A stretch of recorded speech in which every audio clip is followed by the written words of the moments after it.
You know, I feel like this is perfectly timed because we're 2 weeks away from summer. We've been cooped up for 2.5 years. A lot of people here and watching are probably ready to get on a plane pretty soon. They may have been on a plane to get here. So. And yet there's a lot of uncertainty out there. Airlines having trouble keeping up with demand, inflation. So you're like perfectly positioned to answer the question on everybody's mind. Is my plane even going to take off? Probably, I think is the answer. Almost certainly at some point. But you know, it's been a challenging time. There's no question. And the airlines struggling to get crews, still dealing with the occasional COVID outbreak. Even hotels and other parts of the travel industry are struggling to have enough people to work it. So there will continue to be challenges, and this summer is going to be massive demand across the Western world. Well, that's what's so surprising to me. I mean, inflation is at 8.3%. You know, do you see it impacting at all people's impulse to get out of Dodge right now? Yeah, we get asked about it all the time, and so far, you know, we haven't seen any discernible evidence that that there's some big fall off coming, that people have pulled back. You know, pricing is way up, demand has outstripped supply, and that has allowed prices to stay high. And you know, are there going to be cracks? Are there going to be places perhaps where things start to, you know, reach their peak or come off their peak? Sure, but broadly, we're not seeing, you know, any discernible moment or timeline where it's like, oops, you know, come whenever it's all going to fall off. We're not seeing it yet. Now, you know, who knows when we get into the fall? And listen, people were counting out business travel. Historically, the fall was buoyed by business when leisure, you know, everybody has their summer holidays off. Now people are working in hybrid ways. We still don't know quite what those patterns will look like. But as best we can tell, people are spending all that pent-up savings, and you know, the underspend they had on travel for 2 years, they want to spend it. And we'll get to Expedia's business, but we in the media, we ask these kind of macroeconomic questions of Peter because nobody sees more of the travel industry. So oil, it's well over $100 a barrel right now. I mean, what do you expect there, and does the price of oil ultimately start to hit demand? You know, I think, listen, the prices of airlines, cruises is a different story because they're still trying to fill up the boats, but there's a lot of demand there. You know, we're going to see oil hit the bottom line of airlines. You have to, but I would say because ADR, you know, the price of flights outstripped, you know, normal growth for the last 2 years because we had this supply-constrained environment and because airlines could charge more. They've kind of gotten way ahead of that normal curve. So where historically you'd be on this fine, thin line of margin, and then oil would happen and they'd have to adjust, they're way ahead of that line now. So whether they need to, you know, continue to adjust and can adjust further up, I'm not sure, but I think they've built in some cushion there, so I'm not sure we'll see it as directly as we might have in a different time. Okay, and how does all this hit Expedia's business? So you've got demand is high, but increasingly the airlines are cutting back. Delta has made a major announcement. Yep. All airlines are canceling flights. What is that doing to you? Yeah, well, look, I mean, first and foremost, we want our customers to have a great experience, and when they have trouble traveling, you know, we hear about it and we want to make it right. So, and I think that's true of the airlines too. I don't think anybody wants to create problems, but obviously problems happen in travel. So we want to make that right. But more importantly, I think, you know, what we're seeing is plenty of demand, people willing to work around the problems, and you know, and the biggest impact is really just the amount of service issues that are created and what we have to deal with. And you know, unfortunately, you can't always make up a trip if you're delayed by 2 days and you can't get to your cruise ship or you can't get to whatever. And all those, you know, you can imagine that happens to us millions of times, and we have to make that right for people. So, you know, we've spent a lot of money on improving service, on improving our technology around service. We put money back into service because there's just been so many problems during COVID. And I think that's one of the real opportunities for the industry.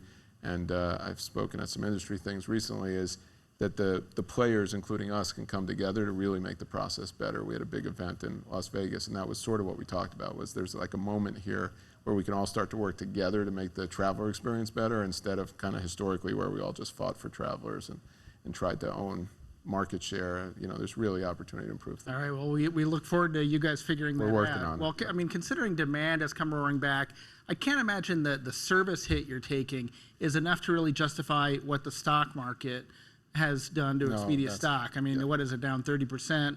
outstripping even the S&P 500. So what exactly do you think the market is misunderstanding about Expedia's business? Well, I think, as you said, there is a market component to it. There is, in a potentially recessionary environment, everybody gets nervous about retail stocks, consumer stocks.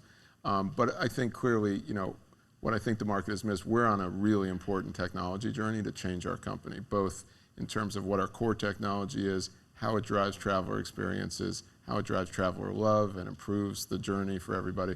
We've been in a fairly commoditized industry where it was all about price, very transactionally driven, and we don't think that's the long-term answer. So we're really going on this journey to reimagine what our technology does, what our offerings do, what our loyalty plan does, all of those things.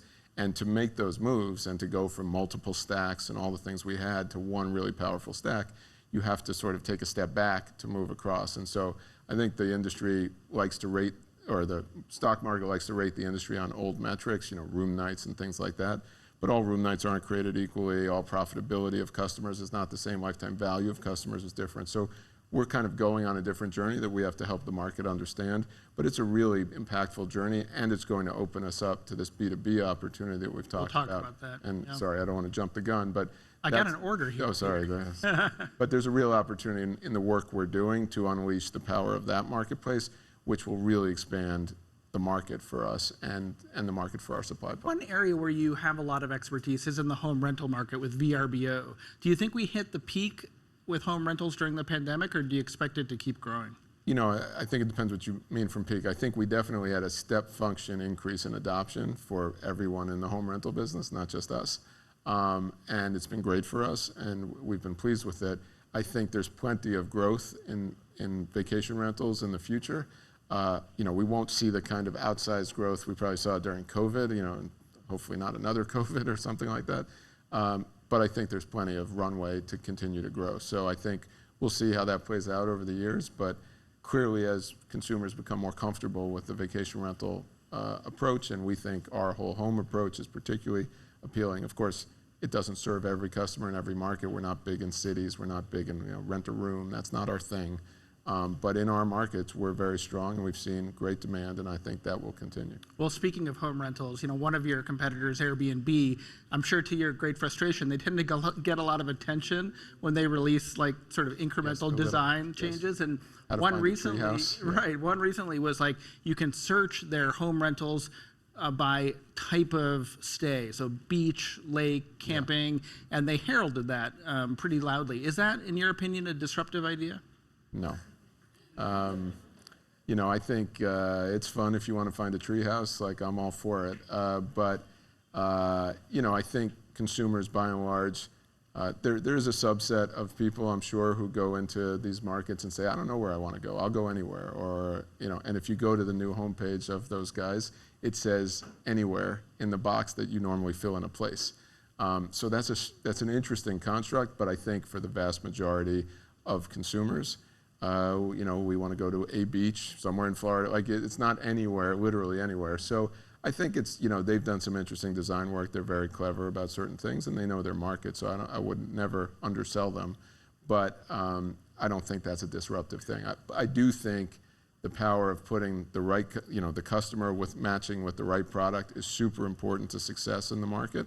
And it's something that we're very focused on, not just for VR, but for everything, which is, if you're driving people by price all the time, if you're driving people with the wrong sort ideas and you don't have personalization, you're more often than not maybe not going to put them in what they really wanted or what really would have made them happy. Whereas if you have great discovery tools, I'm not sure those are the ones that we would focus on, but great discovery tools and match them well with the right product, you're much more likely to have traveler success. And in our opinion, that's what drives the flywheel and makes people travel more and makes them come back. Okay, another thing that they recently did was they pulled out of China. Now, you guys did that many years ago. We all learned our lesson. Right, but you still have some exposure to the Asia region. Do you see travel to the APAC region coming back anytime soon?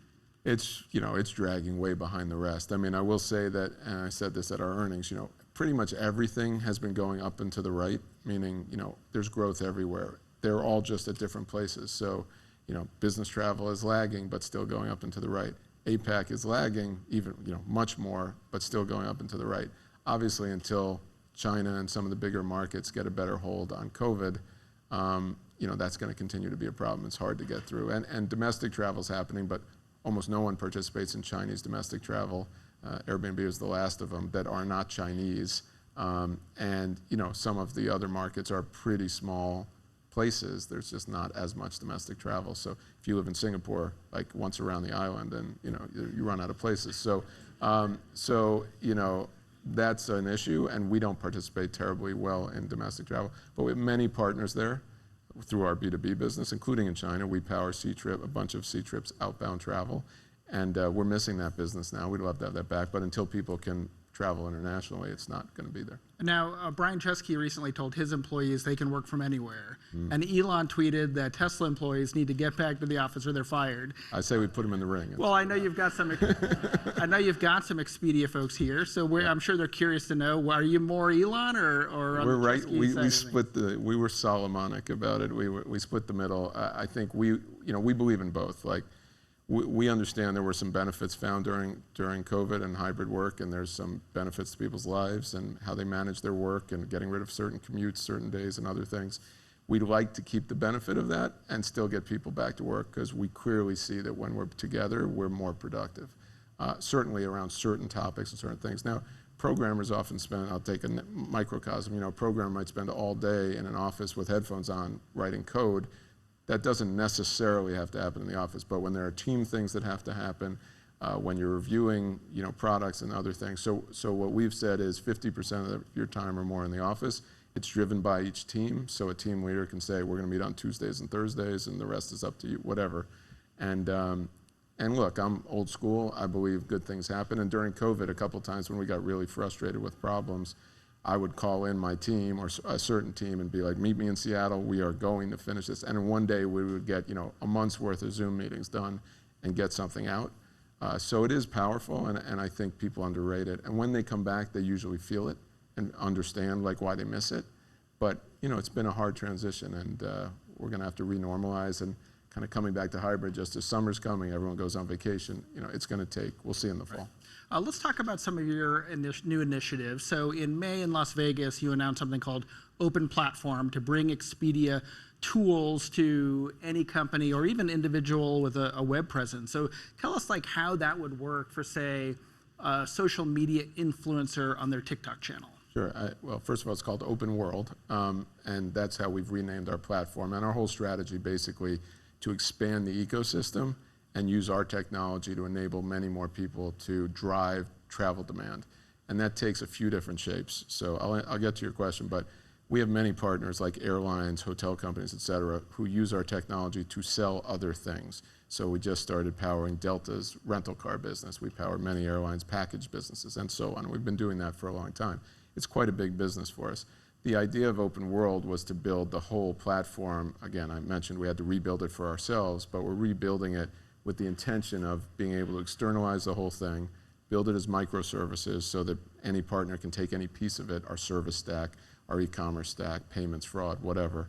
And then, as you say, we can also enable code-free or however, anyone, an influencer or a developer who wants to write code on our code, whatever, people to use that and drive the business. So if Brad has, you have a big following of people, you say the best beach vacations, Brad's favorite beach vacations, and right now you try to get an affiliate deal with somebody, you try to drive a little business to websites, and that's how you make a few bucks. We could literally be at the point where you could say, these are my favorite places, here's the thing to click on to book, and every time somebody booked, we would share the revenue with you, and you'd participate in, and you'd be a travel entrepreneur in a true way. So we believe that really opens up the ecosystem. Think of what Shopify has done to enable independent people to be in business, selling all kinds of things. We want to be able to do that for travel because we think ultimately powering as much reach as we can is good for the industry and good for us. Another product you announced is price tracking, which is kind of the traveler's dream, right? To be able to see, is the ticket I'm buying today, historically, could that be cheaper next month? But it's interesting because you're almost incentivizing some of your customers to not click buy. So, what sort of impact do you think that'll have on customer behavior? Yeah, so again, what we've observed, as I mentioned, is, there are a lot of issues with buying travel. It's a stressful enterprise. you're afraid you're buying the wrong thing, you booked the wrong room, you're going to be facing a wall, or all the things that go through, whether it's a hotel or an airline ticket, et cetera. And in air, there's a lot of stress about, is it the right time? Should I wait? Should I go? Should I not? So what we've tried to do is not, this isn't a game to try to figure out the cheapest moment, because very often you've missed the cheapest moment. Like now it's only on a trajectory. Now, but you might not trust that the trajectory is right or the predictions are right, and so you'd rather track it. So what we're trying to do is give you confidence, take the stress out, say, okay, I'm not ready to book, but I want to watch it. Now you wait a week and it went up $20, and you're like, geez, maybe I should. You check the prediction again, you say, you know what, I better buy this. So we're trying to give people confidence as opposed to urgency. So instead of being, historically in the travel business, it was like, hey, you better book it now or you're going to miss out, you're going to lose. We're trying to say, okay, have it your way. If you'd rather just track it, and then when you're ready, book it. And so, our airline partners aren't saying, oh, you're just trying to get everybody to buy the moment at the bottom. They're saying, okay, if you give people confidence to book, we're going to book more seats. And airlines want, airline ticket prices change in part because they want to fill up the plane, right? It's not because they want to wait till the end when they're all the most expensive and pray that people fill up the plane. They want to fill up the plane. So Peter, Expedia is a huge customer of Google's. You're a big, maybe the biggest advertiser, but you've also been what I would call maybe a sort of subtle critic of Google in the past. Once I read a couple years ago, you said of a possible Justice Department scrutiny of Google, hopefully it will create a fair marketplace for us. We have no axe to grind except that we don't think the marketplace is equitable. And I'm sure you'll continue to be subtle in your comments here, but is there still an imbalance in the marketplace? Yeah, listen, I think Google has a lot of power, and we have issues with some of their products and some of the issues around how they advantage some of their products and disintermediate, the industry.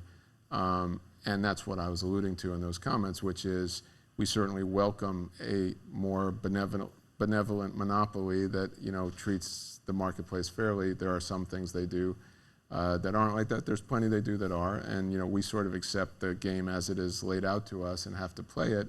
But my comment was, if somebody wants to help them see the light and come to a fairer market, we will probably benefit from that, and so we're certainly in favor of fairness.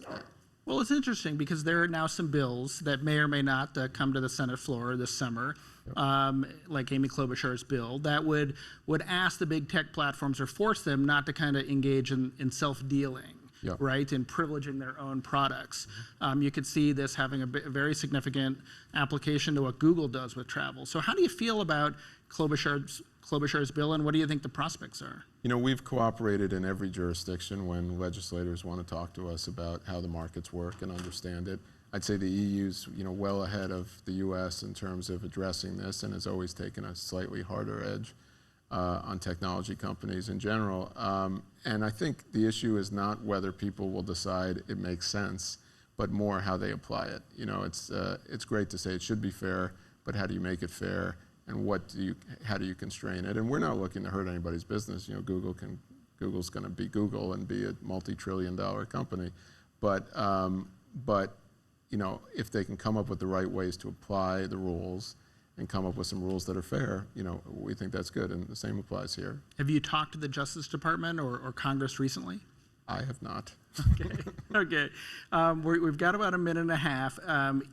I've been curious about sort of what you learned from the pandemic. You've been doing this a long time. Not saying you're old, but your resume is long. What did you have any leadership epiphanies from leading Expedia through the pandemic? Yeah, I would say there were differences. I don't know if they were epiphanies, but we definitely had to be more communicative.